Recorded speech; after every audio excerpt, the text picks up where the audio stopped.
Coming up on the Men at the Movies podcast, we get you ready for the new season of Mandalorian with the Phantom Menace.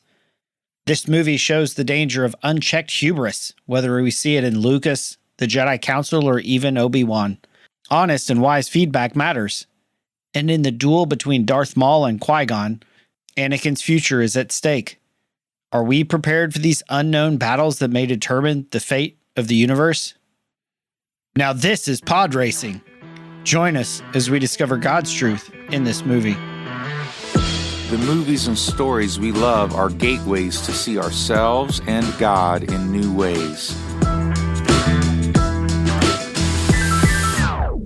Every great story borrows its power from a larger story. The story that's written on our hearts and woven into the fabric of our very being.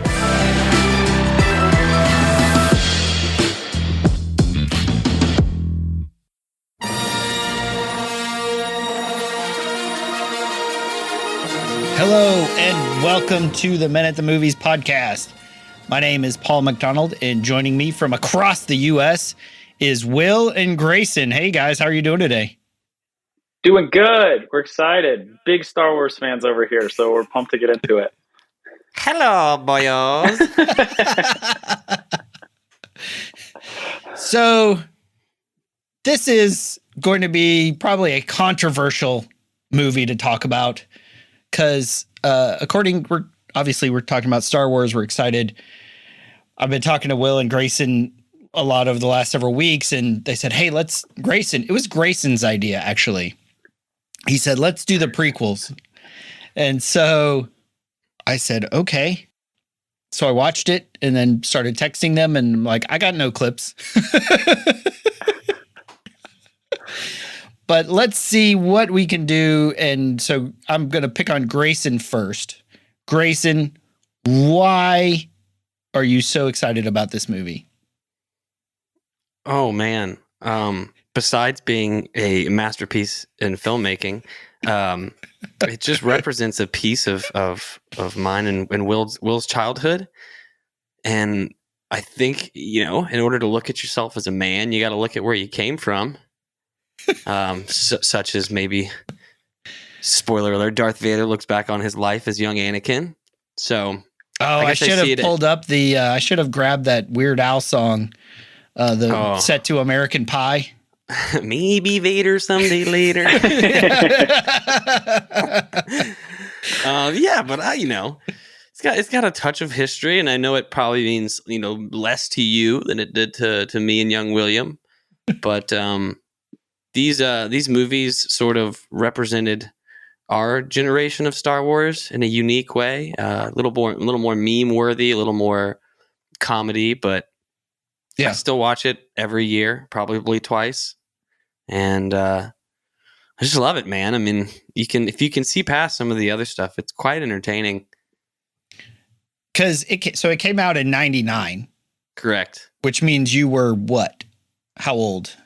6. I think I was 6. Grayson was 7. For your listeners that don't know, Grayson and I go back to pre-kindergarten. We've been best friends from pre-kindergarten through now. We're now 29 years old.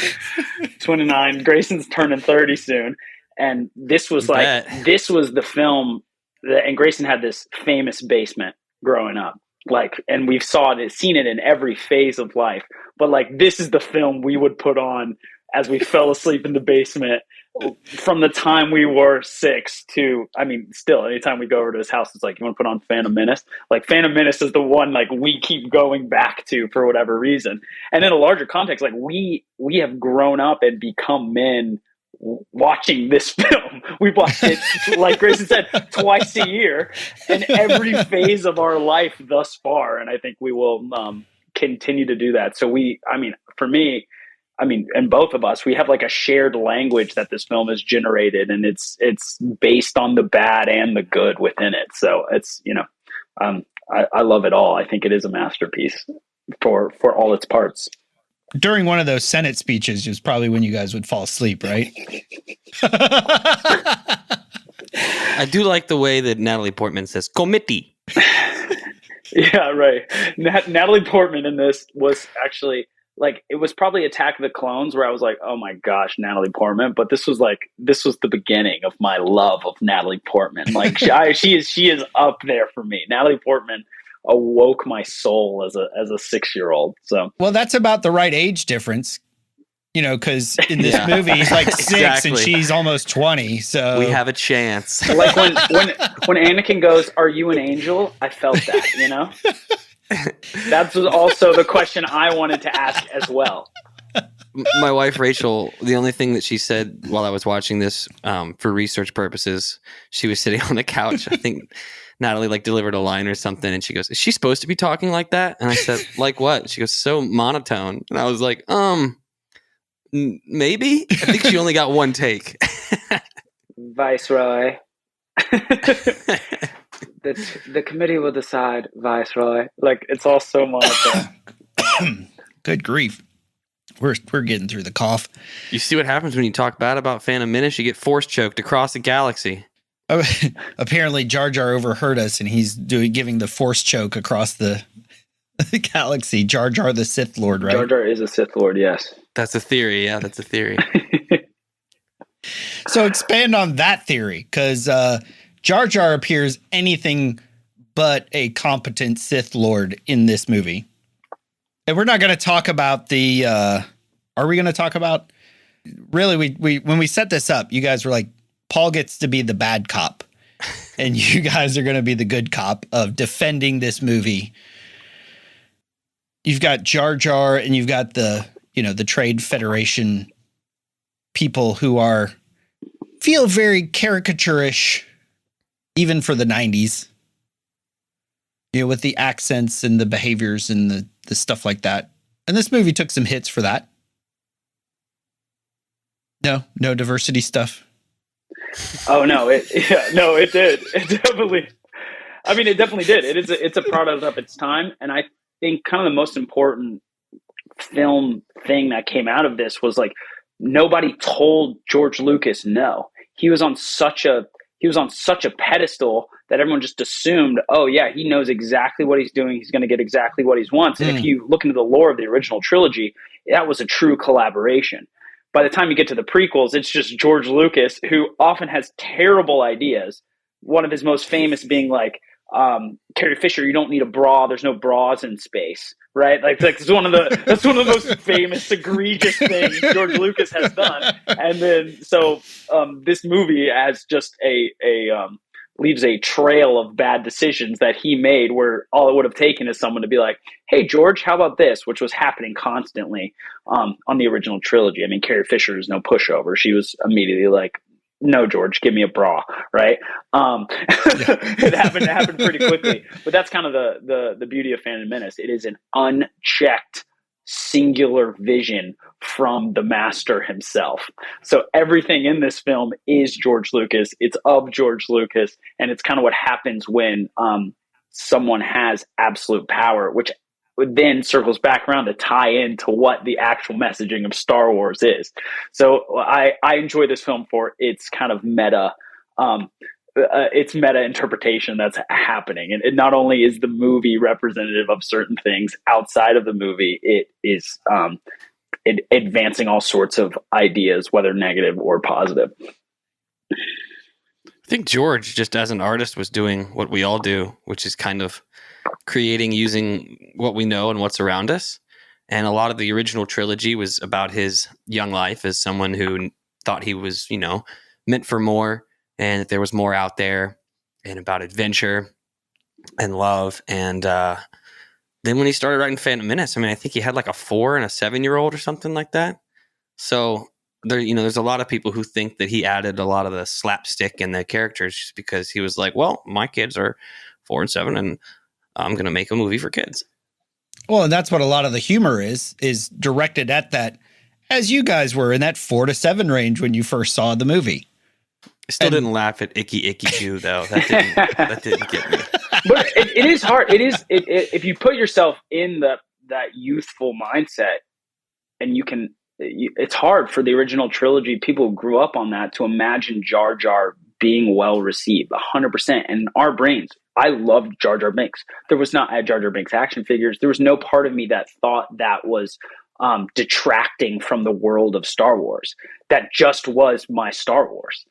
And you start to see the actual ripple effect of the prequel babies, as we're called, versus the original trilogy guys when the new IP is coming out. We just had Andor come out, and I'll go back and forth with people who think Andor is like the greatest thing created in Star Wars. And for me, I need my space wizards with their laser swords, it's not Star Wars. But there's no, that doesn't make them a more of a fan or less of a fan in anybody's opinion. It's just everybody has spent so much time with Star Wars in their own way that it means something completely different to each person. But to watch this with that youthful lens is always how Grayson and I view it. And every moment is an absolute treasure, even when it's absolutely preposterous. Whether it's like Jar Jar getting his tongue caught in the pod race, my tongue, that's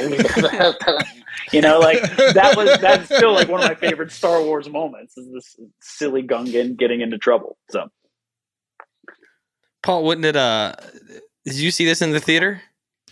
Yeah, I'm sure I did. I don't remember seeing it, but I know I would have. Like, I believe I went back. So it wasn't so bad as to you like walked out, because you would remember walking out. No, I would never. I don't know how bad a movie would have to be for me to walk out. Challenge accepted. Challenge Jurassic accepted. Park Dominion. Ooh. I stuck through that one. Me too. I had a large popcorn, so I kept. That movie made $1 billion. So did this one.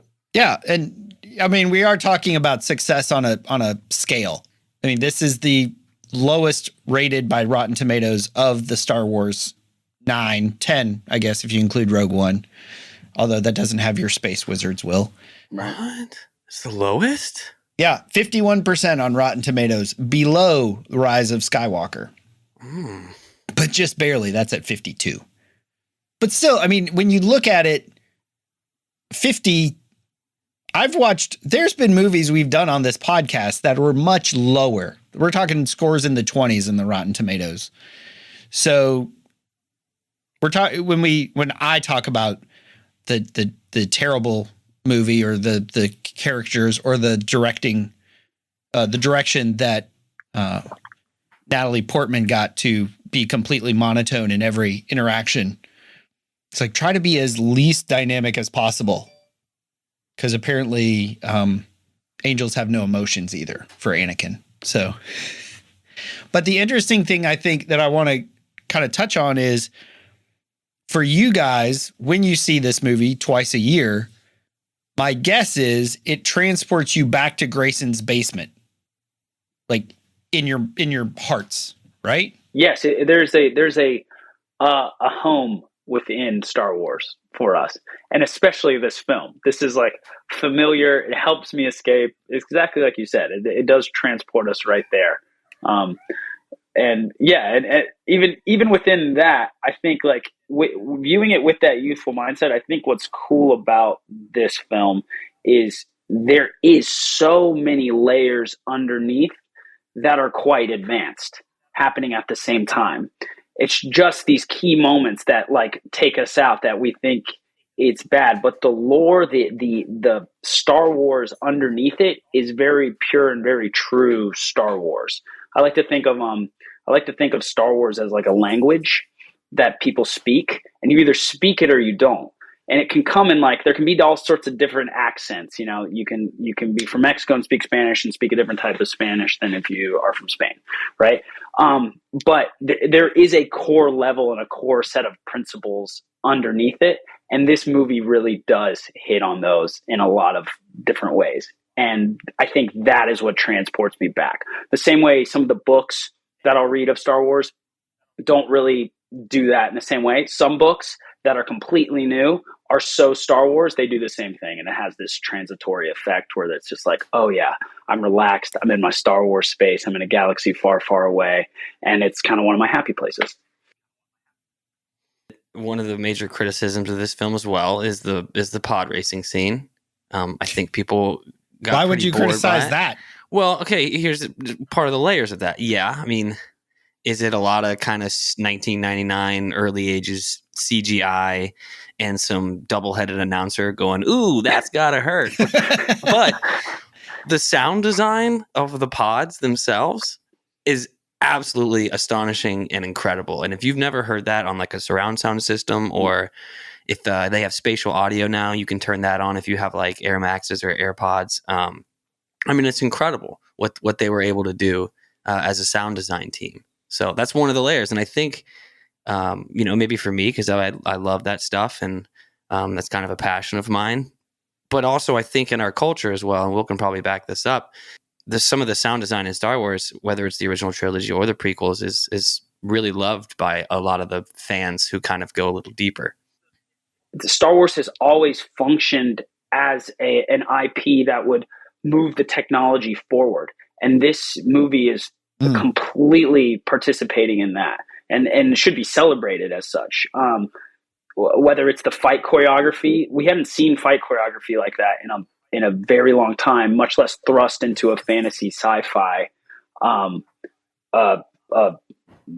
sort of thing. So the other one is the use of CGI. Like, all this was fairly new. This, as bad as or dated as the CGI looks now, at the time they were really pushing the bar of what the CGI artists could do. And that's a trend that you even see today. Like, Mandalorian is being shot on the Unreal Engine studios that everybody's using now to create these giant sets and still combine the practical and the CGI. And a lot of that comes from Phantom Menace, and then before that, the original trilogy. So it's very cool to see Star Wars still to this day participating in that like forward movement for the film industry. And Phantom Menace, absolutely across the board, from practical effects to CGI stuff, like they were combining it all. And I think that's why it works really well. Yeah, I do think for all the harassing that I do, the bad cop role that I've selected to play, there is a story. There is an interesting story, I think. And going back to what you guys were saying earlier about sort of this idea of unchecked power. Like, Lucas had unchecked power. Nobody said no. And Will, I know you and I have talked about this idea of collaboration when you're working on stuff. And Grayson, I think we talked about this with Into the Wild. Mm-hmm. When we do something, we create something, we have an idea. Like, hey, I have this idea. The worst thing that we feel is, oh yeah, that's great. Like, that is unhelpful feedback. Like, I want somebody to say, okay, if you're telling a movie for your kids, do that.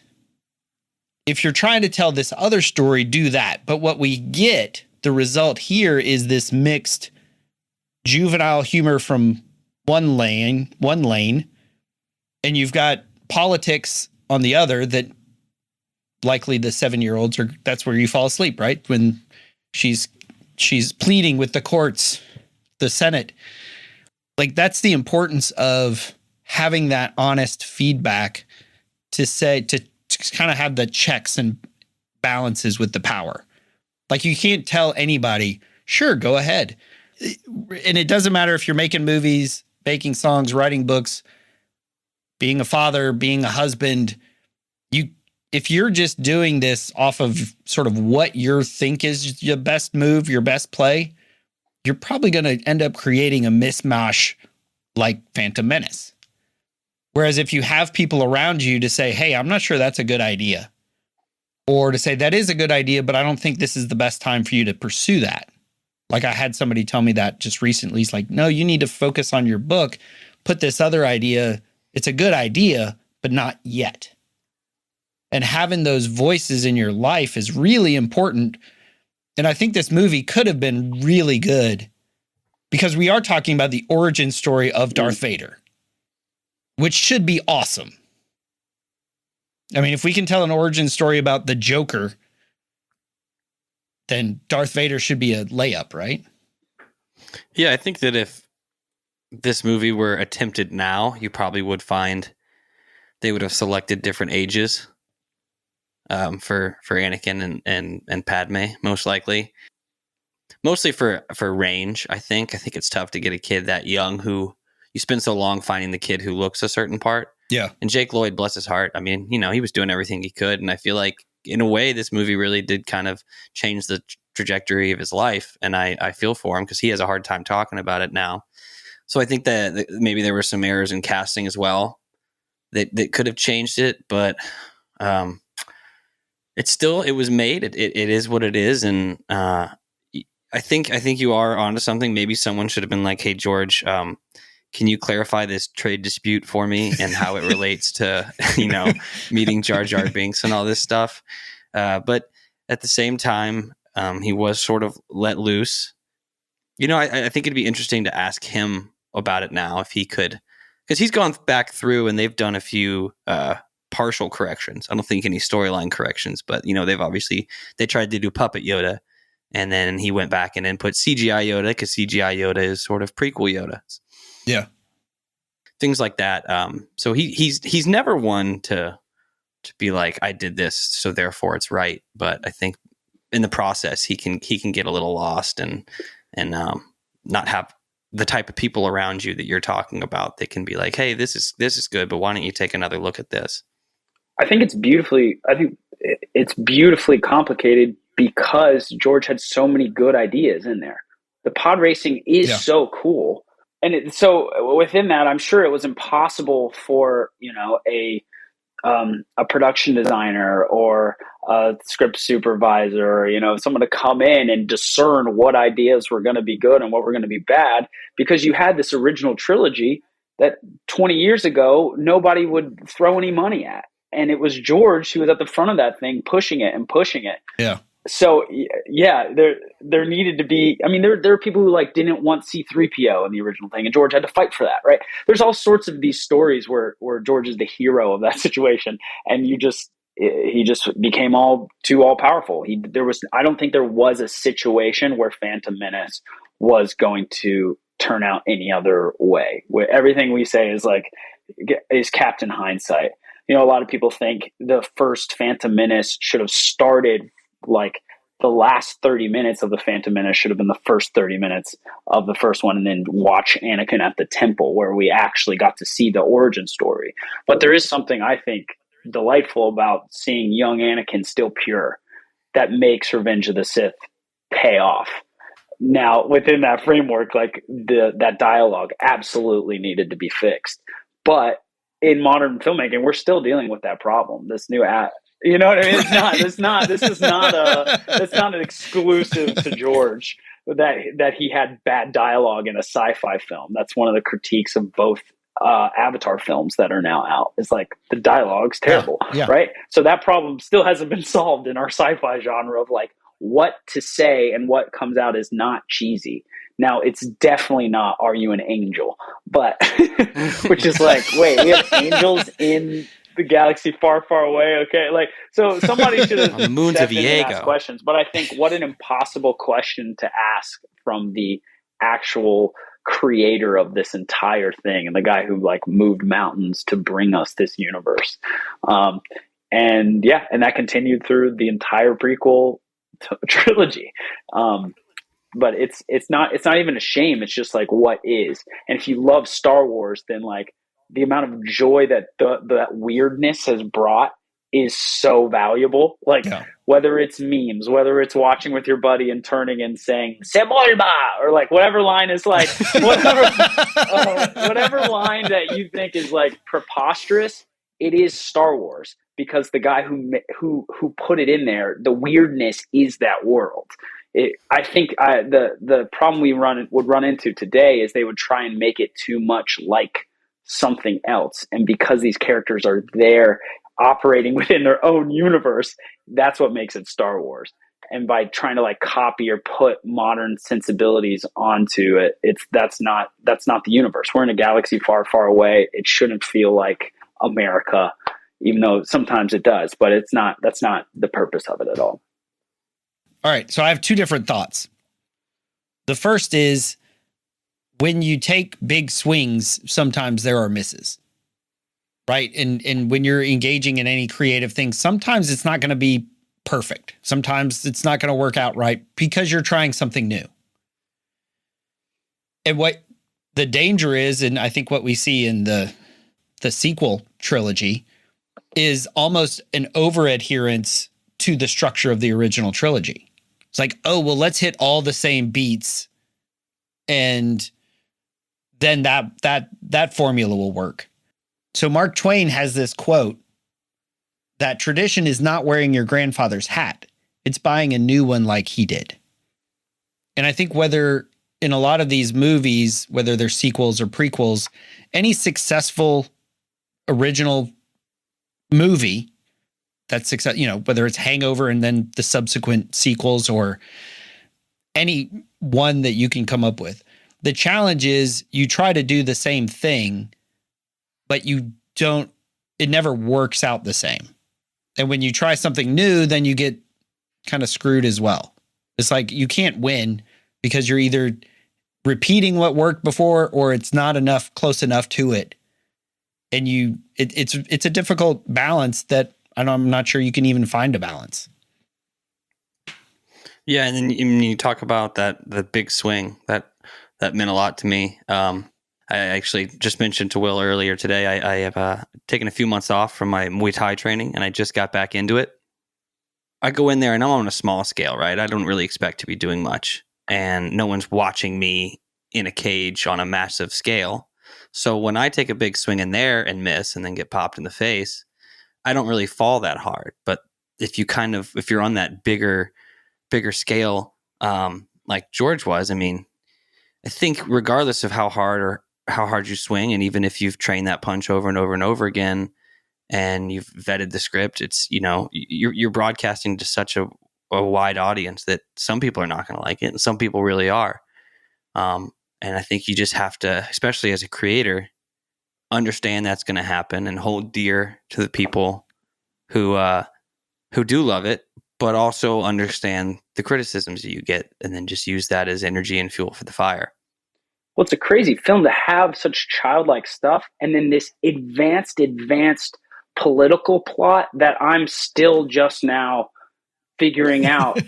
And I think that's why I return to the film, is like, underneath this there is stuff to be understood and unpacked. And whether you're a fan of Dune or Lord of the Rings or these high fantasy things, we want the complicated. So it's not as simple as the original trilogy. It's not this like evil empire.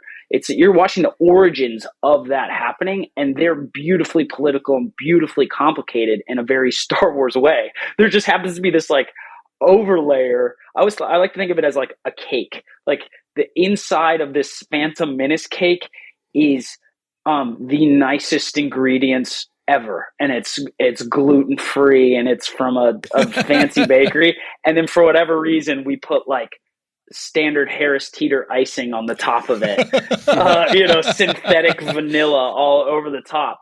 But underneath it is like an absolutely well thought out sci-fi political drama that's happening underneath the surface. And then the icing still tastes good from time to time, whether it's the lightsaber combat. But that's the kind of swings he was making. He just needed someone to like focus that energy a little bit more. And I don't think that voice existed for him at that moment in time. Yeah. And we see what happens like with this sequel trilogy, what happens when there's too many voices. Like you have both examples. And, we could talk for hours why the sequel trilogy isn't working. But at least the prequel trilogy did have one singular vision underneath, which is why I think it's rewatchable. And I've not returned to the sequel trilogy at all because there's clearly no plan. There was no one person in control of the entire thing. And I think that's where George succeeded.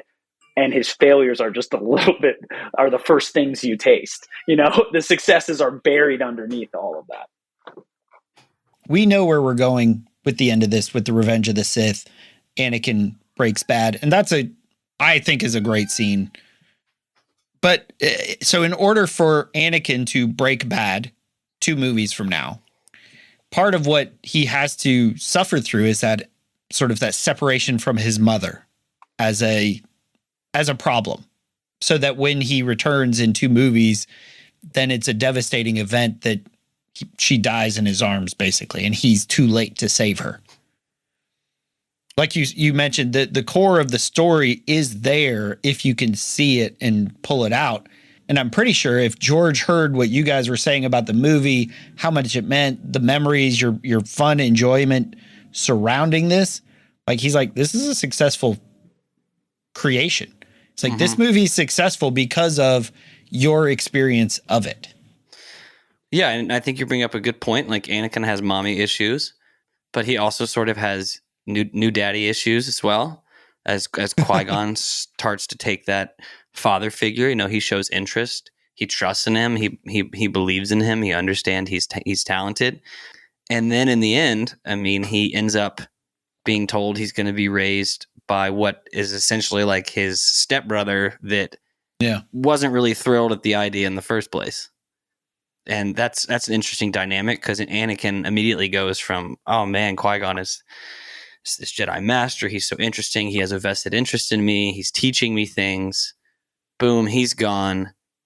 And then now it's like, okay, this guy's kind of more like my brother. So, and I think that kind of starts the rift of Obi-Wan holding him back and not teaching him everything. And he probably has this idea where if Qui-Gon were still around, he'd be showing him more and teaching him more, because Qui-Gon was also more known for going against the Jedi Council, as he brought up that he would be on the council if he just kind of did things a little differently, which is interesting as well, because then you talk about Qui-Gon's master, who was like an even further version of that, Count Dooku, who ended up completely leaving the Jedi for similar reasons that Qui-Gon didn't fully believe in their cause or their reasoning for their cause. Because, I think the main issue in the prequels is the Jedi thinking that they have everything figured out and they're invincible. And the few people that stand up and go, can we look at this again? I don't think that that's the way, are the ones that are kind of shoo-shooed away. And they're like, no, you can't be a leader. Yeah, there's almost a hubris to the Jedi Council, where basically they, and in a lot of ways, dismiss what they said about Darth Maul. What Qui-Gon and Obi-Wan say. They're just like, are you sure? Like, no, it's a red and black faced dude with horns in his head. Obviously, big bad guy. In a lot of ways, the Jedi Council feels like one of the enemies in the movie. Like they're against Anakin. They don't, even though, his midichlorian levels are through the roof, higher than Master Yoda. But Yoda's resisting Anakin because he's too old. And then says the same thing when Luke shows up in Empire Strikes Back. Like, he's like 15 years older. He's really too old.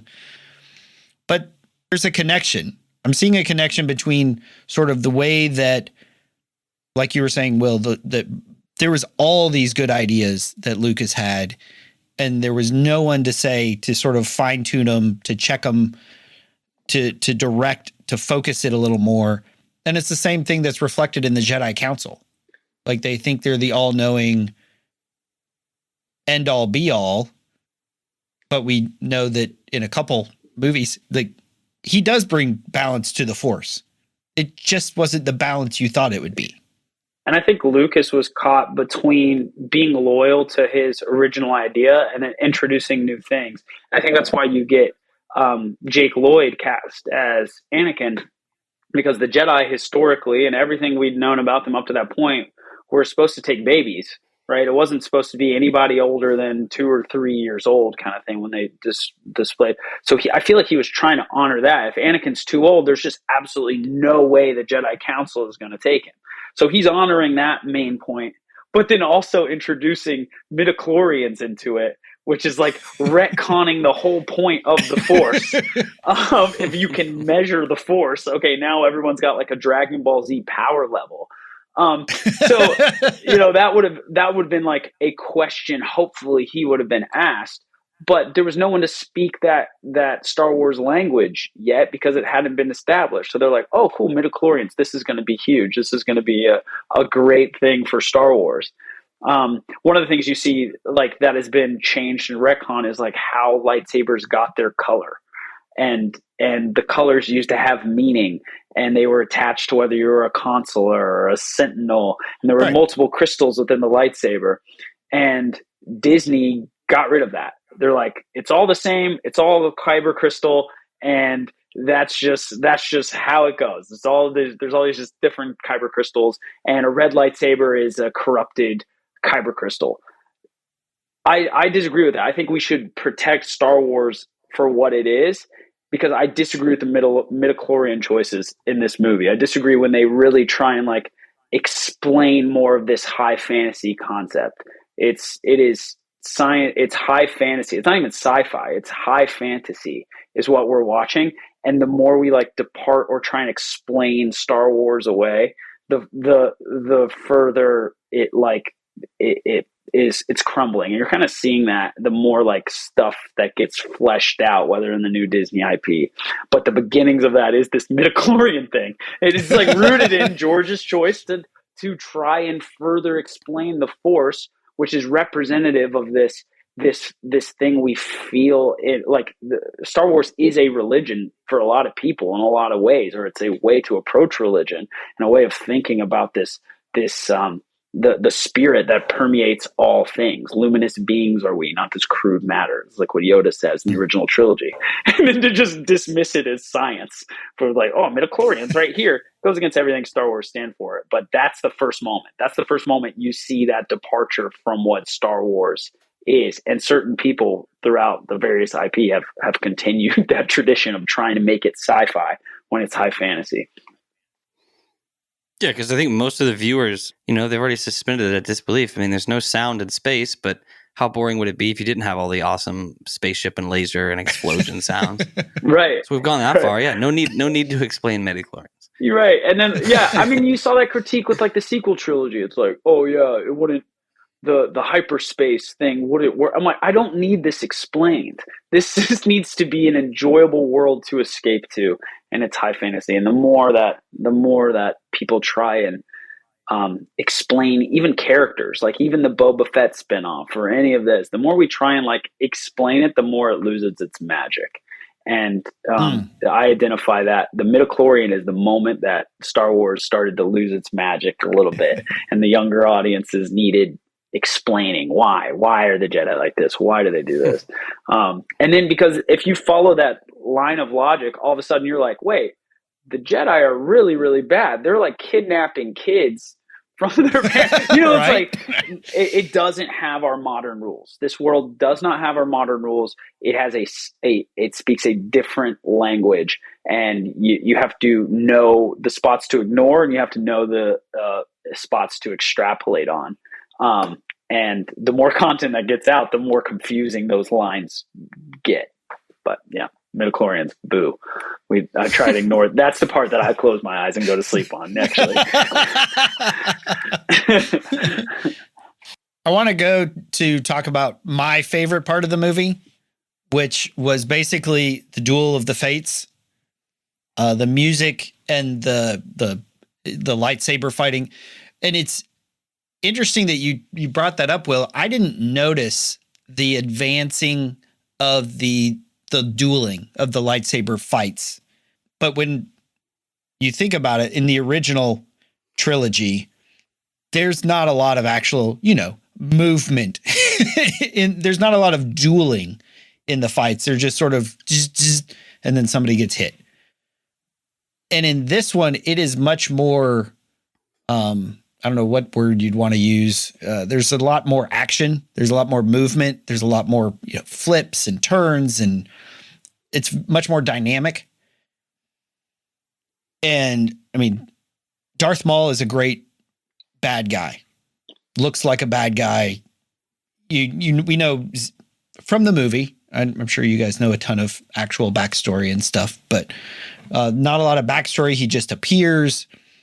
But he's a bad guy. He's a Sith. Although apparently he's a Sith apprentice is better than a both Jedi master and his soon to be done apprentice. Because one Sith apprentice can beat them. There's an amazing German fan film. I think it's German. It's a Darth Maul fan film that kind of explains his last test before he's sent off on this mission to Qui-Gon. It's completely fan made, but it is like, it really captures the essence of Darth Maul and how powerful it all. Part of this, like, oh my God, a Sith apprentice is better than a Jedi master. The Jedi are out of practice. They haven't seen Sith for hundreds of years. It's been, and the change in style, George has an interview about this, is they've just been practicing moves and conduits of the Force. I mean, they're essentially traffic cops of the galaxy at this point. They're not being used for what their original purpose was to eradicate the Sith. The Sith have been eradicated. So they're standing around practicing all these moves. So when you meet Qui-Gon and Obi-Wan, yeah, they're very skilled, powerful in the Force Jedi, but they're not training for they're keepers of the peace, not soldiers, right? It's said later in the series. But George still wanted to represent Jedi at the height of their communion, at the height of their power, well-trained training. So that's why you get that shift in, at least within the lore, why you get a shift in the lightsaber styles. Now, that's actually just a director covering up for the fact that now we have access to more money, better technology. If you smashed those original lightsabers, they were glass tubes, so they're going to smash. Like, you could not do that in the original trilogy, although the fight between Luke and Darth Vader is pretty good. But they had to run that wire down their sleeve as well, so you couldn't do much to show the hilt because you'd see the wire. You had a battery pack on you, that's hidden with the robes, and that's where the robes come from. And so you could have that. So there's, once again, it's this marrying of the lore and the technology.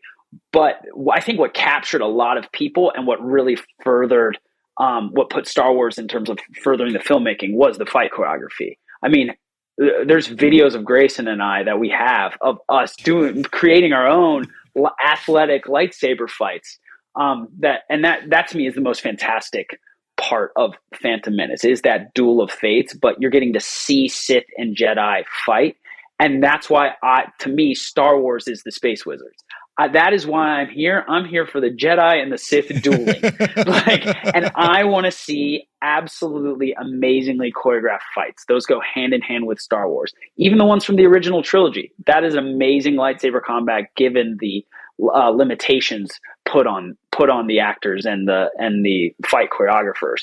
But Star Wars has always been a place for fight choreography to go and thrive and flesh out new cool things. I mean, the one of the coolest moments in Phantom Menace is when Obi-Wan blocks behind his back. It's just like from Darth Maul. It's like a 1-2 from either blade, and he blocks both of them behind his back and then in front. And like that move, I used to practice in front of the mirror. That one singular moment had more of an impact than, I can't remember a single move in the sequel trilogy, because they either didn't want to take the time for the fights, didn't have the actors who were able to do the fights, or they weren't able to work it into the story in a way that it made sense for Rey and Kylo to know this style of fighting.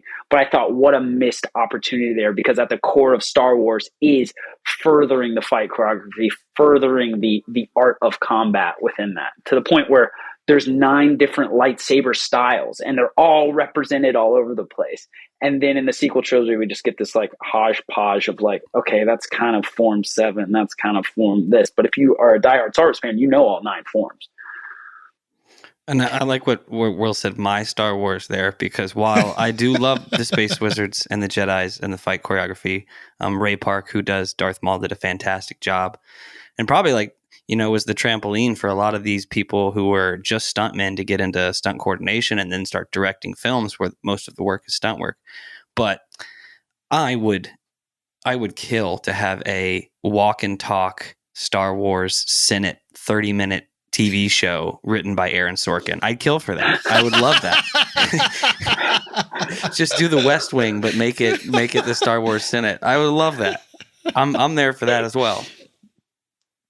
Again, there is a interesting story hidden. Here you've got this guy who's been, Padme's staunchest supporter, the Chancellor. And because everything gets bogged down in committees, they run a coup and revolt and kick him out. And then this other guy, Palpatine, who we know is going to be a bad guy. We know that he's actually the Sith Lord looming behind the scenes, pulling the strings. Oh, you'll never believe it. I told them to vote no confidence, and they picked me to be the next chancellor. How convenient. I had no idea. And so I had to look up the Duel of the Fates stuff because I'm like, they're saying something. Not really, but it's interesting because the music from the Duel of the Fates, is based on a verse from a Welsh poem called "Battle of the Trees." And when you look at the words, it's actually sort of when you look at the words, knowing the people who are at battle, knowing where they're going, and it's under the tongue root, a fight most dread, and another raging behind in the head. And that may not sound that much, but you're talking, again, Battle of Trees. You know, I just recently watched The Lord of the Rings again, so there's the Ents marching around. Because there's the battle that you face, and then there's the battle in your mind. And so I found some other, I don't know what you call it, some fan info. So one, it's the stanza, The Battle of the Trees, which is found in Robert Graves's book, The White Goddess. The poem depicts an encounter that a druidic priest has orchestrated by reanimating fields of trees to do battle with one another. In Star Wars, Palpatine is represented by the druidic priests, and the players in the Phantom Menace's final battles are the reanimated fields of trees. Much like the druidic priest plays out his battle, so too does Palpatine play the puppet master. So the song is much more than simply an epic backdrop. It reveals the heart of the story. Like, you've got Palpatine pulling the strings. He's the one sending the Sith Lord. He's the one telling the Trade Federation to block them, to attack Naboo. Like, he's the one orchestrating all these conflicts that we see to put himself in power. So the lyrics were shifted. He took that poem, put it in Sanskrit, like readjusted some of the words. But he's suggesting that multiple battles are happening, both physical and metaphorical. As Star Wars' supposed mastermind, Palpatine manipulates the people he knows are like they're just pawns in his game. He understands that there will inevitably be winners and losers, and the fact that these battles are all orchestrated just accentuates the inevitability of how the story will unfold. Well, the music is so impactful that the original treatment for episode 9 was called Duel of Fates, that Colin Trevorrow drew up. And we were originally going to have that piece of music as well as the title of the last Star Wars film within this 9-film saga was going to be called Duel of the Fates. And I mean, that's my favorite piece of Star Wars music is Duel of Fates. It's like almost cliche to say because everyone likes it so much, but yeah, it's so impactful. Yeah, and this kind of brings up what I was talking about earlier with Anakin being trained by Qui-Gon or Obi-Wan, and this is not an original idea of mine. Actually, I think this came from a round table from a Mandalorian episode, but our fearless leader, Dave Filoni, who really should be running everything that has to do with Star Wars. Everything. You want to talk about somebody like if George Lucas, I mean, he's heavily inspired by him, but if somehow you could take Dave Filoni right now and send him to the past and have him help George Lucas do all the prequels, I think they'd be incredible because this he understands the language probably better than anybody else. And one of the things he talks about is that if the climax of Star Wars really is Anakin going to the dark side and becoming Darth Vader, that this is a crucial moment for that, losing Qui-Gon. So in a sense, that's the Duel of the Fates really, is how does that fight end? You know, let's say Qui-Gon and Obi-Wan end up defeating Darth Maul, which, you know, is another thing too, because their version of defeating him would not really be to kill him. That wasn't the Jedi way. They were probably just trying to maim him or, you know, take off a limb and then take him before the council and figure out the mystery. Whereas Darth Maul is just trying to kill whoever's in front of him. So there's a difficulty difference in there between the duel as well. But the grand scope of it is that losing Qui-Gon drastically affected the way that Anakin was raised and trained, and ultimately probably led to him turning to the dark side. We never know, but that is one of the theories out there. There are depths to this story that weren't really mined, that weren't really like you bringing up the daddy issues on top of the mommy issues, on top of the fact, you've got Obi-Wan coming in and probably tamping into some of the anger as sees Darth Maul take down Qui-Gon, and he's tapping into some of the dark side to defeat Darth Maul. Obi-Wan's, as we know from the Clone Wars, is rather reckless.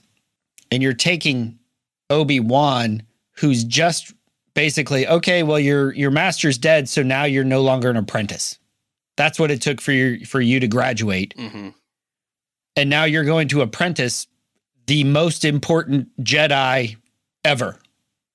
Like, maybe give him to a little more experienced Jedi master. But what you got to think about is Obi-Wan is the first Jedi to kill a Sith Lord in at least 500 years. I'm not sure where the High Republic series is at. So it immediately catapults Obi-Wan to this new level of fame within the Jedi community. He becomes the premier authority from that moment on how to defeat Sith Lords, because no one's done it. Like Yoda might have fought. I don't know. We don't know much about Yoda, but he's the oldest. 900 years old, right? And I don't even think he's killed a Sith Lord.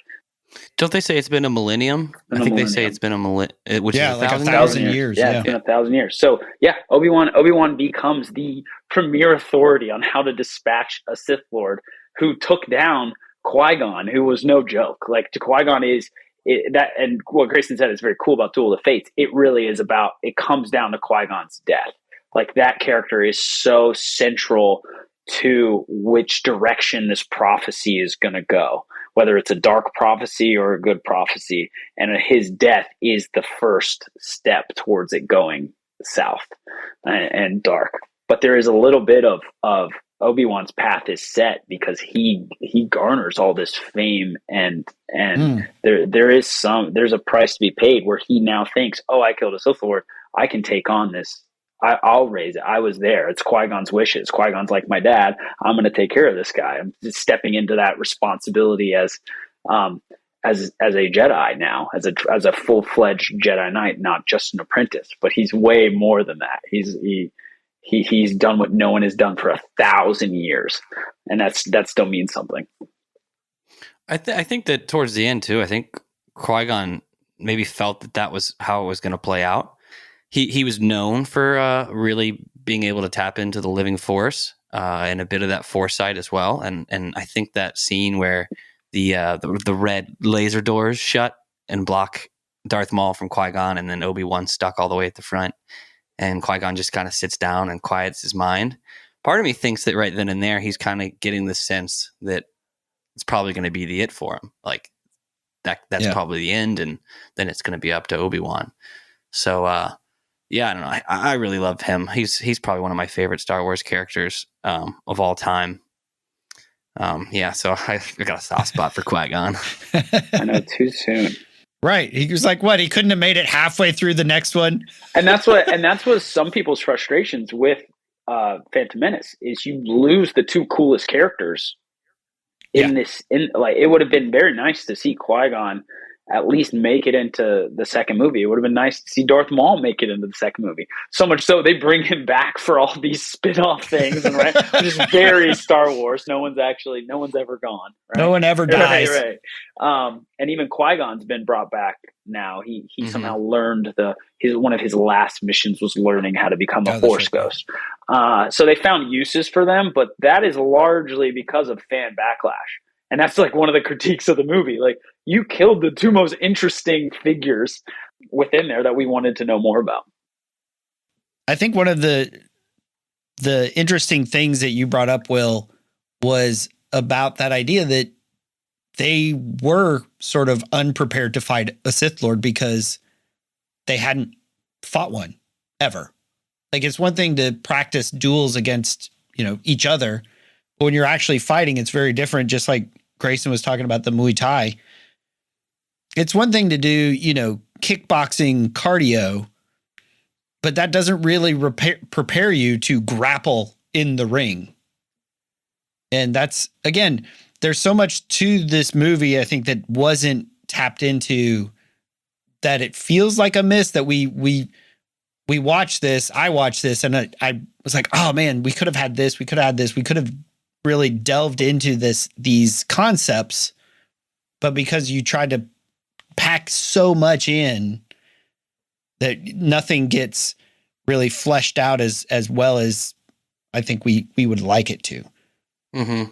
I think what people don't realize about the Darth Maul character is he has been in a cave, hidden from Palpatine's master, Plagueis, until he's been ready to be called upon. And the only thing he's been doing is studying how to kill Jedi. It's why he has the double-bladed lightsaber. He has just been purely bred to know all their moves, every little facet of it. And when you look at that fight scene, he beats Qui-Gon. He beats Obi-Wan. It's a surprise last-ditch effort from Obi-Wan. He goes in his back pocket and pulls out a cool flip over him and grabs a lightsaber. But by all means, they're taken out. And that is commonplace if you go into any of the lore of any of the legend stuff about Darth Maul. He's been taking Jedi down secretly all throughout the galaxy. And that's this dark cloud that the Council's feeling. They're like, we're losing more Jedi than we ever have. And it's because Darth Maul is getting sent on these shadow missions to go take out various guys. He's being prepped for the big battle. And that big battle, he just happens to run into Qui-Gon and Obi-Wan. But by all means, the plan was not to lose Darth Maul. He's supposed to become Sidious's official apprentice. So upon his death, not only is it a duel of fates because Qui-Gon dies, it's because Sidious now needs a replacement Darth Maul. And now he's on the market. Sidious is single and he's shopping for a new apprentice, and in comes Anakin. Just swipe right. So it's like a true perfect storm. And that character is there's not enough time in that movie devoted to how fleshed out that character is. But just like the rest of this, you feel it. It's all underneath the surface. George knows it. He might not have communicated it effectively, but it is all there. Yeah, and just like not everyone can palate the extended edition of Lord of the Rings, if you really love it, you can. Oh yeah, I just finished it. That's the only versions I'll really watch. But if you told me there was an extended version of this as well, I would be very interested to see that because I want more. But I do understand that for people not as obsessed with it as we are, that it's hard. And I will mention that if you kind of want this part of the story in a more concise way, Topher Grace, one of the actors from That 70s Show, he actually put together an edit that's all three of the prequel movies. And it's really not that bad. It doesn't take away too much of the main story plots, and it gets rid of a little bit of what I think kind of bothered people about the prequel movies. I mean, it's like very small snippets of Phantom Menace, a few things from Attack of the Clones, and then most of Revenge of the Sith, because that's one of the best movies ever made. But that's an option as well if you're with someone who you don't think can pout that, but you want them to have that part of the story because that really adds to it. I mean, having all that stuff in the beginning, it's the rise before the fall. You got to kind of have the rise, even though we get it backwards. We see the result, and then we see the rise, and then we see the fall.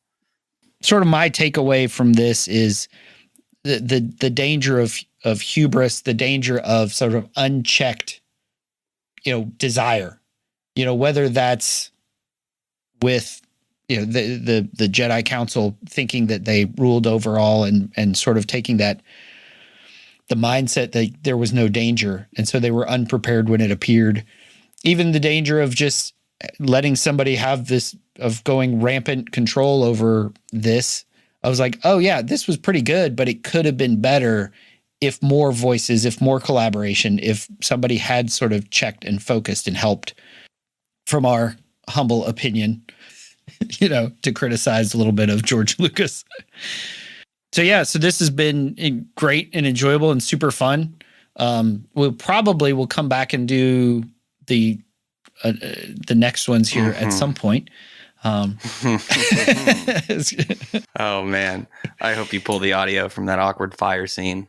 with Padme and Anakin. That'd be hilarious. Oh yeah, we could go in.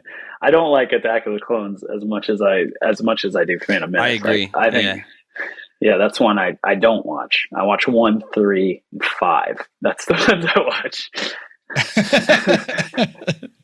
But yeah, I think Phantom Menace is I think something we didn't touch on was the meme culture surrounding it and how it's had a life of its own. And I think that is indicative of how much people do love this movie and how much of it is Star Wars. It's impossible to, I think, whenever you're making fun of something, it is that it does come from a place of love, not hate. And all the joking around this movie and the lighter moments and the most memorable moments are some of the silliest. And that's what I'm always left with when I watch it. I just love some of the lines and how weird and how crazy they are, how crazy choices. The fact that was able to even happen is what is the spirit of Hollywood and the spirit of filmmaking. I think that's why I enjoy Phantom Menace so much, because it was one man's just throw it at the wall and hope it sticks. And I think there's something to be celebrated about that, as opposed to a lot of filmmaking now, which is so calculated and, let's have a young lead so that we can attract this demographic. Like, none of that is in there. It is the wild west of ideas just coming together, whether they're childlike or advanced. And I think it makes for something that is a classic. That makes it a classic.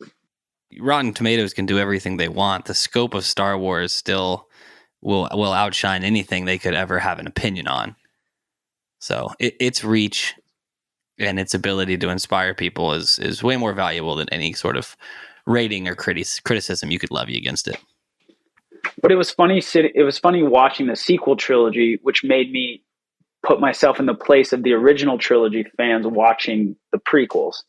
That was a convoluted sentence, but I'm sitting there watching the sequels and thinking about how much time I spent in that space after the original trilogy, imagining what Luke would be like, and imagining playing in my backyard, playing with action figures, reading comic books, reading now legend stories about what went on after the second Death Star was blown up. And the way the original fans probably did the same thing. What was the Clone Wars? What was it like? How was Anakin when he was young? And there's almost no way to make up or fulfill the fans from all the Imagineering that they did. Like, that's where Star Wars lives. It doesn't just live in these 9 movies that they've made. It's all about the comics. It's all about the video games. It's all about the kid in his backyard with the lightsaber. And no movie will ever be able to fulfill all the different variations of Luke, all the different variations of Anakin. Even George Lucas's attempt at this was just one interpretation. And that's why I think all the other IP is so important. That's where Star Wars is really thriving. It thrives in the video games. It thrives in the books.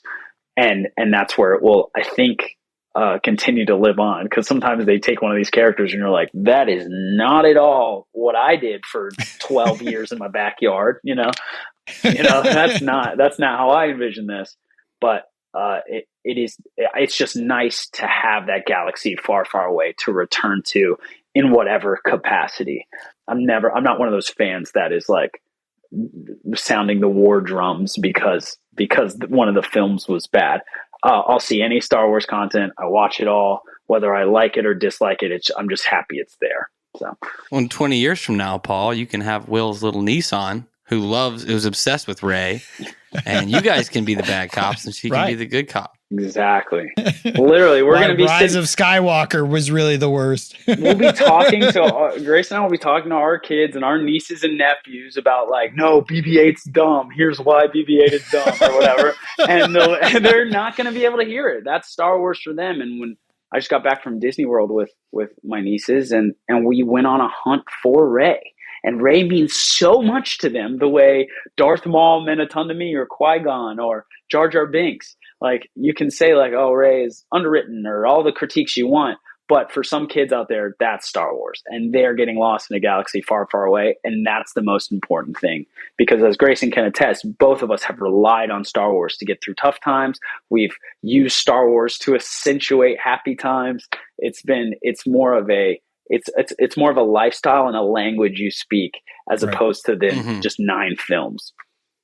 Well, thank you guys for your time and your thoughts and your passion about this movie that, I am seeing in a new way. And that's not like a scripted thing. Like, our conversation is like, wow, there really is a lot of good stuff in this if you take the time, if you have the eyes to see it.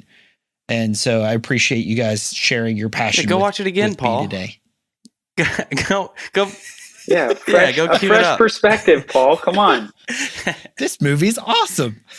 We'll go into Grayson's basement and watch it. Don't be surrounded. That's right. We'll bring our sleeping bags and our lightsabers. There we go. All right. So this has been Paul McDonald, Will Branner, and Grayson Foster talking about Phantom Menace.